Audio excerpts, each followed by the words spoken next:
What's going on, everyone? So, Lakers are officially 0-3 on the series, 0-11 against Denver. Look, still going to ride with the team, still going to, be hopeful, promising, get that one win, take some pride. I don't necessarily think the Lakers are going to come back and win the series, but, hey, stranger things happen, right? But realistically, the series is likely over. To me, at this point, it's establishing momentum and getting that confidence win going into next season. I do expect a lot of changes. I'll talk more on that in a later video. And then definitely once we get into the offseason, there'll be tons of stuff to talk about. So look forward to that stuff. Subscribe to the channel so you don't miss any of those things. But, it's frustrating, right? Because it was like this year felt like this could be the year that was a little different. And I know a lot of people are going to be like, well, you and many others wanted the smoke and whatnot. Yeah. And what did I say from the beginning? Like, we're either good enough or we're not. Guess what? We aren't good enough. I mean, it's just a reality. But what's the difference? You play them in the first round or you play them in the third, right? Yeah, it would be cool to kind of get more Laker basketball and to, get to the conference finals again. But to me, it's like, okay, so we build excitement. We build this feeling of like, okay, that's it. The Lakers are coming. And then we run into Denver and get swept again. And it's like, okay, it was still the same result, right? Either you're good enough or you're not. We weren't good enough.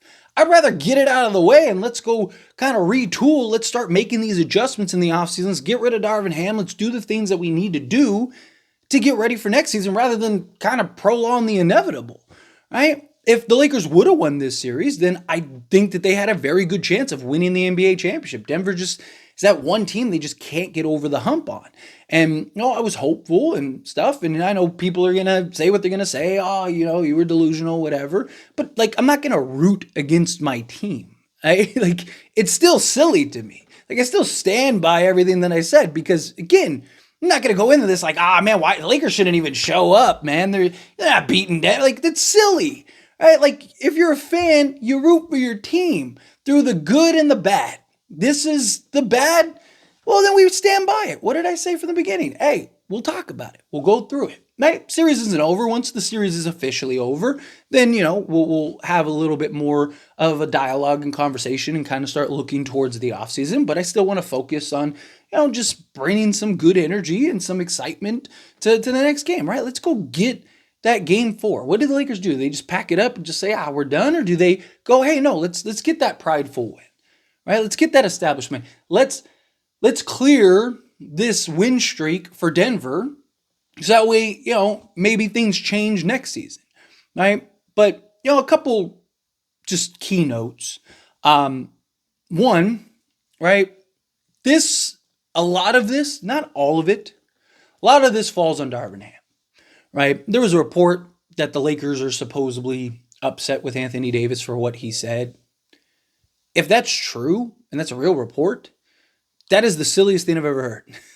I mean, Darvin Ham is a huge part of the problem, right? The Lakers and Denver have been essentially deadlocked, right? Lakers have dominated 3 straight games in the first half. If the games ended at halftime, the Lakers would be 3-0 right now.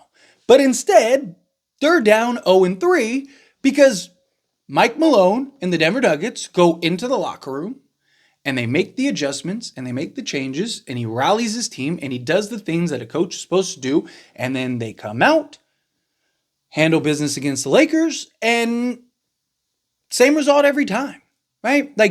You don't get the exact same result every time unless there is a common denominator that is causing that.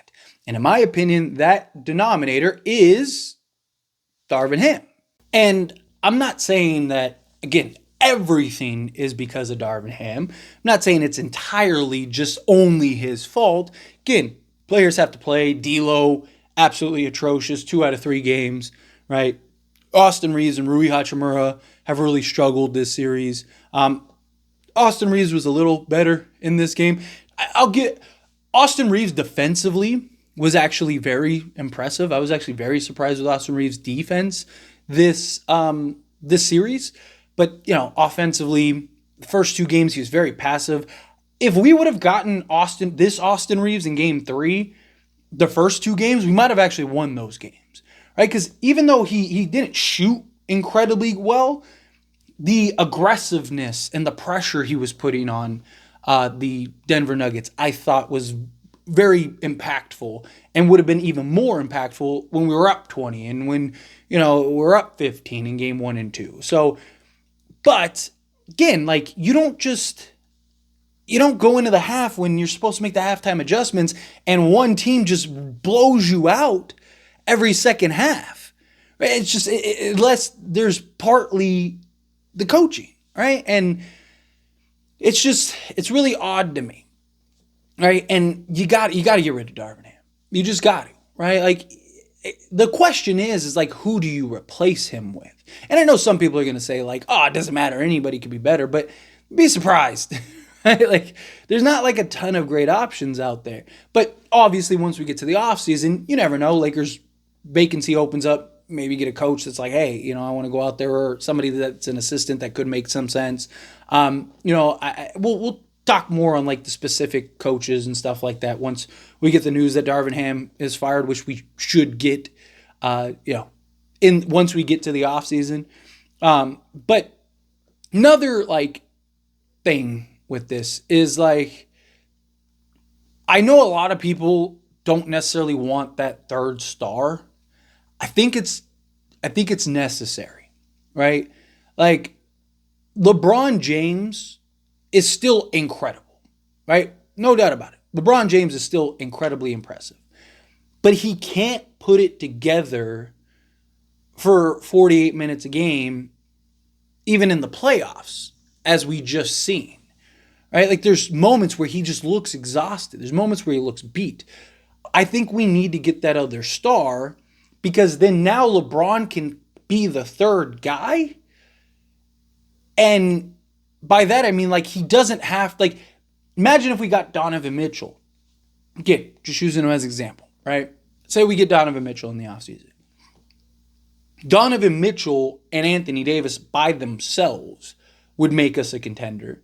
You add in LeBron James, that's the best third option in the entire league.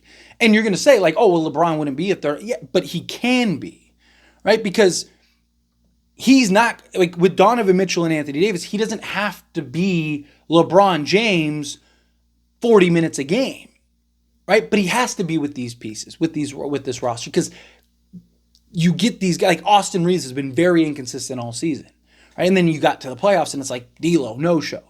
Right? And look, I was heavily defensive of D'Lo. I believed in D'Lo. And look, like I said, if he lets me down, he lets me down. He let me down. He was great in game 2. I was talking my smack in game 2, and he just fumbled it in game 3, right? He probably opts in, right? That's probably what happens with him. But you gotta shake this thing up, right? Like, we're not that far from Denver. Like, I know that the Lakers, again, gotten swept and stuff, but all these games have been very close. Like, if we just execute and close better, or just had that guy that can consistently put the ball in the hoop, besides LeBron James and Anthony Davis, we win last series and we win this series. That's why I'm not super sold on Trey, which he's probably the most likely, just based on all the news, all the reports. I mean, even Atlanta reporters are coming out like, hey, Atlanta kind of wants to move off of Trey and keep DeJounte. So, but my concern is like, you still need to round out the roster, but I think you'd be able to do that. They have the pieces and assets to go get a Trey. I'm not worried about acquiring him.